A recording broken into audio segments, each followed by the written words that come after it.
president took a number of questions here as he was getting on board Marine One. I had the opportunity to ask him about interest rates and what he thinks about interest rates and mortgage rates. Here's what the president had to say.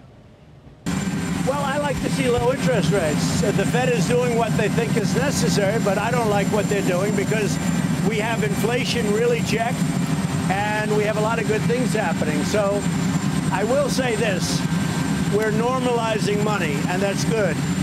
But I think we don't have to go as fast. I want to be able to pay off debt.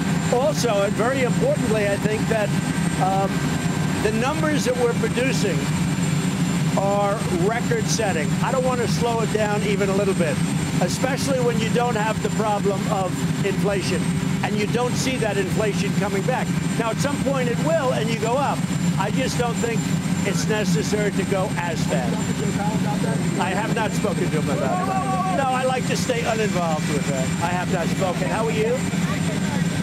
So the president there saying that he likes low interest rates. He doesn't want to go as fast. He understands why the Fed is making the moves that it's making. And he also told me that he hasn't spoken to Jay Powell at the Fed about his opinion. So the president feeling free here to sort of sound off in terms of his opinion on the Fed's moves, but not issuing any direct commands to the Fed chief, preserving the Fed's independence. As the president said there, I like to stay uninvolved. And among the reasons the president cited for preferring low interest rates is he wants to be able to pay off debt. Presumably the president there, Sarah and Wilford, talking about U.S. national debt and increased borrowing costs for the United States going forward.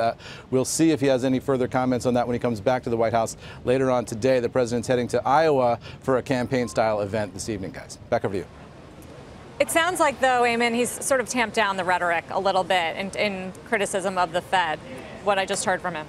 Yeah, he seemed to be explaining his position on interest rates, but also explaining very clearly that he understands why the Fed is doing what they're doing. And he talked about the normalization of money, right? He understands that what the Fed is doing is trying to get back to a sort of a baseline here, as they call it, sometimes reloading in terms of more ammunition in case there's a future recession. So the president clearly explaining he understands why the Fed is doing what it's doing, even if he disagrees with it.